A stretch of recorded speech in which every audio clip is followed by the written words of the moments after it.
Semangat pagi, saya Belana Saraswati akan menyampaikan analisis isu aktual di Kantah tempat saya bertugas, yaitu Kantah Kabupaten Buleleng, Provinsi Bali, khususnya unit seksi penetapan hak dan pendaftaran. Isu pertama yang saya pilih adalah implementasi aplikasi KKP yang belum maksimal. Latar belakangnya adalah, yang pertama, guna terpusat, terintegrasi, dan terpeliharanya administrasi pertanahan, maka digunakanlah aplikasi komputerisasi kegiatan pertanahan atau KKP. Aplikasi ini terus diperbaiki dan dikembangkan, namun tidak diiringi dengan kesiapan aplikasi itu sendiri serta kesiapan Kantah di daerah. Adanya ketimpangan tersebut tentu akan mempengaruhi efisiensi dan efektivitas pelayanan. Lalu isu yang kedua adalah banyaknya permohonan yang tidak sebanding dengan jumlah SDM pelayan publik. Latar belakangnya adalah jumlah permohonan di Kantah Buleleng yang terus meningkat setiap harinya. Namun jumlah ini tidak sebanding dengan jumlah SDM, khususnya petugas loket dan analis berkas permohonan. Ketidaksesuaian tersebut tentu berdampak pada menumpuknya berkas permohonan sehingga mengurangi efisiensi dan efektivitas pelayanan. Lalu isu yang ketiga adalah belum adanya pembinaan untuk keseragaman pengetahuan petugas loket dan analis. Latar belakangnya adalah petugas loket dan analis berkas permohonan merupakan garda terdepan dalam pengecekan dan analis kelengkapan, kesesuaian, serta ketepatan berkas permohonan. Namun belum adanya pembinaan keseragaman pengetahuan seringkali menjadi kendala persamaan persepsi dalam menilai kelengkapan dan kesesuaian berkas permohonan.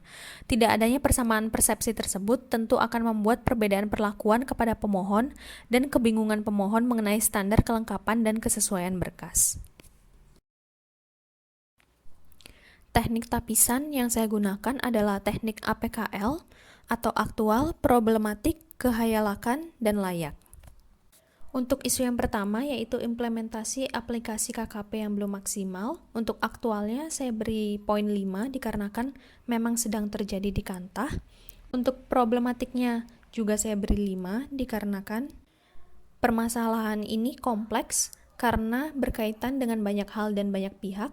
Lalu untuk kehayalakannya saya beri poin 5 juga karena menyangkut hajat hidup banyak pemohon. Lalu untuk layaknya saya beri angka 5 juga karena isu ini relevan dan masuk akal untuk dicarikan solusinya, sehingga bobotnya menjadi 20.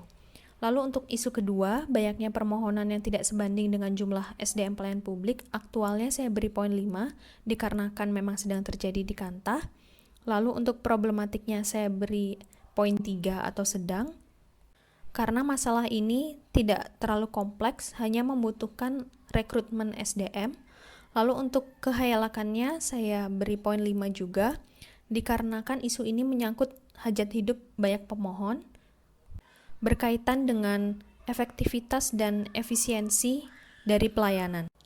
Lalu untuk layaknya saya beri poin 4 dikarenakan isu ini relevan dan masuk akal untuk dicarikan solusinya, tetapi masih lebih urgent isu yang pertama. Sehingga bobot untuk isu kedua adalah 17. Lalu untuk isu ketiga, yaitu belum adanya pembinaan keseragaman pengetahuan petugas loket dan analis. Untuk aktualnya saya beri poin 5 dikarenakan memang sedang terjadi di Kantah. Untuk problematiknya saya beri angka 3, yaitu sedang, dikarenakan isu ini tidak terlalu kompleks, hanya membutuhkan adanya pembinaan ataupun diskusi dengan pejabat yang lebih tinggi. Untuk kehayalakannya saya beri poin 3, yaitu sedang, karena selama ini kami masih dapat meminimalisir ketidakseragaman tersebut.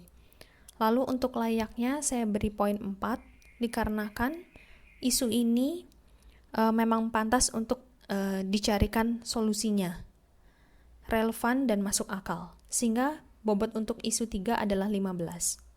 Maka dari itu, isu yang terpilih adalah isu pertama, yakni implementasi aplikasi KKP yang belum maksimal. Teknik analisis yang saya gunakan adalah teknik fishbone diagram.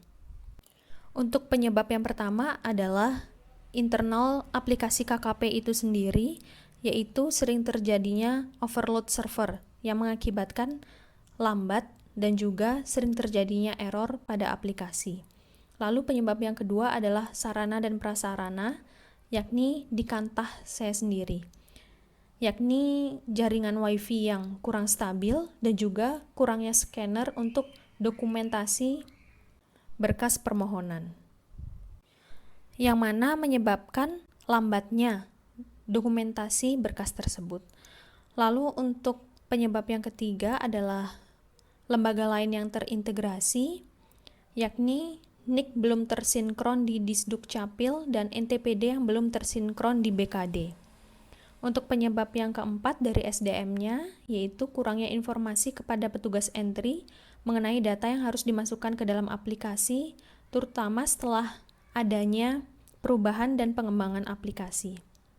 Sehingga akibat yang dapat ditimbulkan adalah pelayanan administrasi pertanahan menjadi yang pertama tidak efisien dari segi tenaga dan waktu. Hal ini dikarenakan petugas entry kami harus bekerja lembur sebelum atau sesudah jam kerja, dikarenakan pada jam-jam yang bukan jam kerja tersebut aplikasi tidak overload sehingga mudah untuk memasukkan data.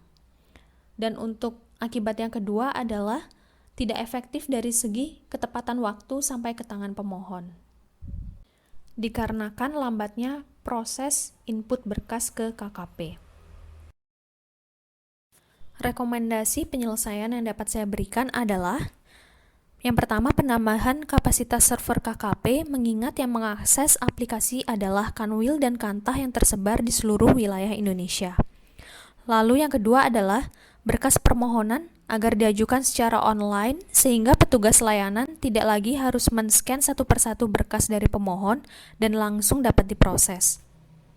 Atau singkatnya adalah memotong waktu dokumentasi berkas. Lalu yang ketiga adalah Kantah menggunakan jaringan WiFi yang stabil atau kapasitas server yang ditingkatkan.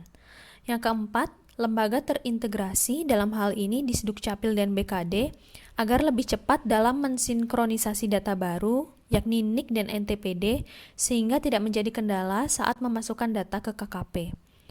Lalu yang terakhir adalah adanya panduan mengenai data yang harus dimasukkan ke KKP, terutama setelah adanya perubahan dan pengembangan sistem, sehingga terjadi keseragaman data.